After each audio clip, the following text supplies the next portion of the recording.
Hello everyone, आज हम start करने वाले हैं स्टैटिस्टिक्स, आपका न्यू सब्जेक्ट। मैं हूँ रिद्धि, आपकी अकाउंटेंसी मेंटर, और आज से हम पढ़ने वाले हैं स्टैटिस्टिक्स। सो स्टार्ट करते हैं with your new subject that is statistics. Okay, तो आज जो हमें पढ़ना है वो ये है कि स्टैटिस्टिक्स क्या है, स्टैटिस्टिक्स क्यों पढ़े, स्टैटिस्टिक्स कितने मार्क्स का आएगा, स्टैटिस्टिक्स का डिवीजन कैसे हुआ है। सो आज हमें स्टार्ट करना है ये। So let's come to that. सबसे पहले देखो, सबसे पहले हमारे पास क्या है, इंट्रोडक्शन। सबसे पहले हमारा जो चैप्टर है दैट इज इंट्रोडक्शन। कि इंट्रोडक्शन में स्टैट्स क्या है, स्टैट्स के एडवांटेजेस क्या है, डिसएडवांटेजेस क्या है। So we are going to study that. Next we have collection, organisation and presentation of data. आपके ये दोनों पार्ट्स मिलाकर आपको देने वाले हैं 13 marks. Okay, so next we have statistical tools and interpretation which is going to give you 27 marks। ठीक है ना। so basically this is your practical part। इसमें भी थ्योरी आती है, ऐसा नहीं है कि टोटली प्रैक्टिकल है, but most of the part is covered with practical work. ठीक है ना। सो प्रैक्टिकल हमारा 27 मार्क्स का है, बाकी जो रिमेनिंग थ्योरी पार्ट है that is your 13 marks. Okay, so total आपका ये हो गया स्टैटिस्टिक्स इज फॉर 40 मार्क्स। ये हमें पढ़ना है। इंट्रोडक्शन आज हम स्टार्ट करने वाले हैं कि स्टैटिस्टिक्स है क्या। ओके, अब आपको ये बात पता है कि स्टैटिस्टिक्स फॉर इकोनॉमिक्स है ये। सो इकोनॉमिक्स का पार्ट होती है स्टैटिस्टिक्स। सो बेसिकली इकोनॉमिक्स को भी पहले रिवाइज करेंगे कि इकोनॉमिक्स क्या है, then we will come to stats. Okay, next economics क्या है हमारे पास। देखो, इकोनॉमिक्स में हम करने क्या वाले हैं, इकोनॉमिक्स में हम स्टडी करते हैं ह्यूमन बिहेवियर को, कि ह्यूमन कैसे बिहेव करता है जब उसके पास स्कार्स रिसोर्सेज है। रिसोर्सेज मतलब कि उसके पास लिमिटेड है और उसके पास चॉइसेस बहुत सारी हैं। सो वो उन स्कार्स रिसोर्सेज से कैसे कंज्यूम करता है, कैसे कंज्यूम करता है कि उसे मैक्सिमम सेटिस्फैक्शन मिल जाए, कि वो अंदर से खुश हो जाए। ऐसा वो क्या कंजम्पशन करता है। देखो, मान लो आपके पास 10 रुपीज है। अब 10 रुपीज की आती है एक कोल्ड ड्रिंक की छोटी वाली बॉटल, और 10 रुपीज की मिल रही है आपको एक चाय। अब आपकी मर्जी है कि आप क्या यूटिलाइज करो that gives you maximum satisfaction. अब ये आप पे डिपेंड है। स्कार्स रिसोर्सेज का क्या मतलब है, आपके पास 10 रुपीज ही है, उन 10 रुपीज को आप कैसे यूटिलाइज करोगे, बताओ। सो जैसे भी आप यूटिलाइज करोगे, मान लो आपको चाय से सेटिस्फैक्शन आ जाएगा कि मैंने जो 10 रुपीज खर्च किए उसने मुझे चाय पिलाकर कंप्लीट सेटिस्फैक्शन दे दिया, मैं कंप्लीटली खुश हो गया।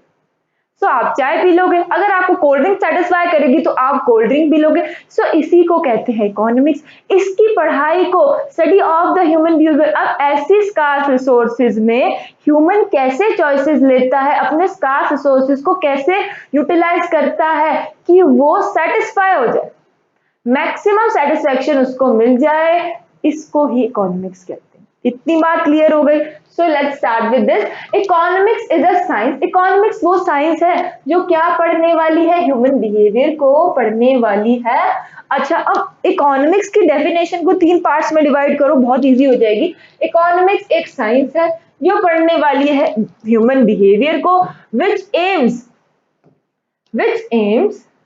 Eight allocation of scarce resources. जिसका एम क्या है, एलोकेट करना स्कार्स रिसोर्सेज को इन सच वे, ऐसे वे में कि कंज्यूमर का जो सेटिस्फैक्शन हो वो मैक्सिमम हो।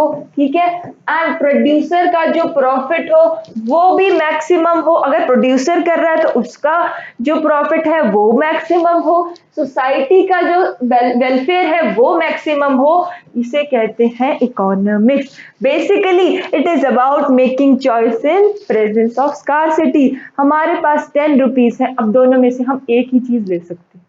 इतनी बात हमें क्लियर हो गई कि इकोनॉमिक्स क्या है। ओके, अब इकोनॉमिक्स के बाद देखेंगे कि एक्टिविटी कौन कौन सी होती है। बेसिकली जो भी आप day to day activity perform कर रहे हो ना, या तो वो इकोनॉमिक एक्टिविटी है कोई, या फिर वो नॉन इकोनॉमिक एक्टिविटी है। ठीक है ना। या तो वो मॉनेटरी टर्म्स वाली एक्टिविटी है जो आपको मनी कहीं ना कहीं से मनी का इन्वॉल्वमेंट होने वाला है, जहां पर मनी का इन्वॉल्वमेंट होने वाला है that is economic activity, and जहां पर no money is involve that is your non economic activity. Okay, so अब इकोनॉमिक एक्टिविटी में हमारे पास क्या है कि कंजम्पशन कैसे करेंगे हम, वही कि हमने अब कंज्यूम कैसे किया, हमारे पास इतनी जो रिसोर्सेज थे उनसे हमने कैसे कंज्यूम किया that is your consumption. Production कैसे किया, हमारे पास इतने इतने मटेरियल थे उनसे प्रोडक्शन कैसे हुआ। Then distribution, after earning the income how is income distributed, इतनी इनकम एंटरप्रेन्योर के पास गई, इतनी इनकम ओनर के पास गई, इतनी इनकम फैक्ट्री एम्प्लॉयज के पास गई और इतनी इनकम फैक्ट्री लेबर के पास गई। उस डिस्ट्रीब्यूशन को हम इकोनॉमिक एक्टिविटी में इंक्लूड करते हैं। अब नॉन इकोनॉमिक एक्टिविटी में क्या क्या आता है, योर सोशल, ठीक है, आपने कोई सोशल वेलफेयर का काम किया, आपने कोई रिलीजियस काम किया, पॉलिटिकल कोई काम किया या फिर चैरिटी करी, and if you did a parental work that comes under non economic activity. So अब आते हैं आज के मोस्ट इंपॉर्टेंट पार्ट पर कि स्टैटिस्टिक्स क्या है।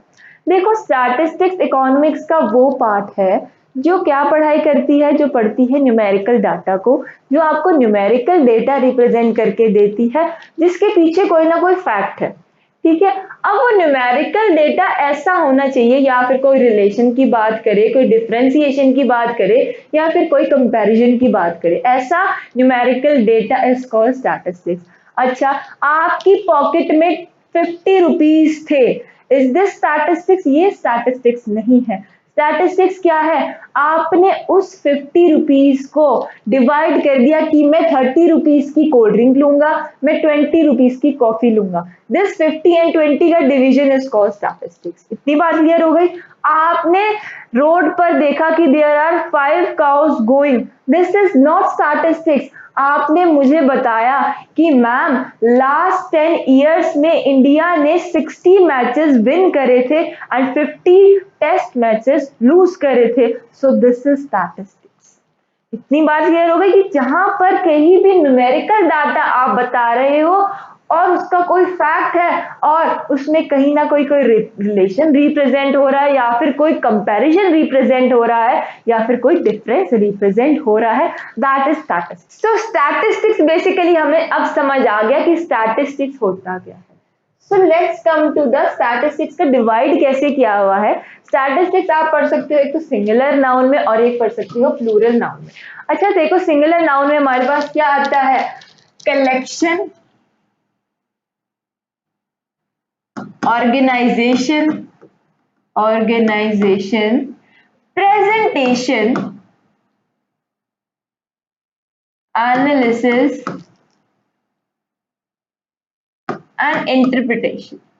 ये सारा हमारा जो पार्ट है interpretation that comes under singular noun. हमारे पास जो कोई डेटा कलेक्ट हमने किया उसको रिप्रेजेंट, उसको कलेक्ट करना, उसको ऑर्गेनाइज करना, उसको कैसे प्रेजेंट करना है ये देखना, देन उसको एनालाइज करना, देन उसके रिजल्ट्स को इंटरप्रेट करना कम्स अंडर सिंगुलर नाउन। की स्टैटिस्टिक्स में सिंगुलर नाउन क्या है, बेसिकली आपको आपका सिलेबस भी इसने बता दिया कि collection, organisation, presentation, that is your syllabus. इतनी बात क्लियर हुई। देन प्लूरल नाउन कहता है कि जो भी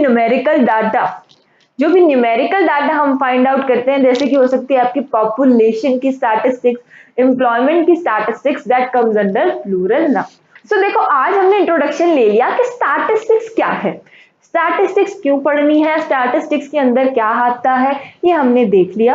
अब नेक्स्ट पार्ट में हम बाकी चीजें देखेंगे कि स्टैटिस्टिक्स में और क्या रिमेनिंग चीजें हैं, और इंट्रोडक्शन के चैप्टर को नेक्स्ट पार्ट में we will take it to the end. So आपका जो फर्स्ट पार्ट है दैट एंड्स हियर। लर्न करो क्लासेस का ऐप आप सभी डाउनलोड कर सकते हैं जिसका लिंक डिस्क्रिप्शन में है, एंड टेलीग्राम ग्रुप भी आप ज्वाइन कर सकते हैं जिसका लिंक भी डिस्क्रिप्शन में है। So those who are new to the channel, don't forget to subscribe the channel, क्योंकि स्टैटिस्टिक्स की वीडियोस अब अपलोड होने वाली है। सो सब्सक्राइब करोगे तो आपको नोटिफिकेशन आ जाएगी, ठीक है ना। So that's all for today, मिलते हैं नेक्स्ट लेक्चर।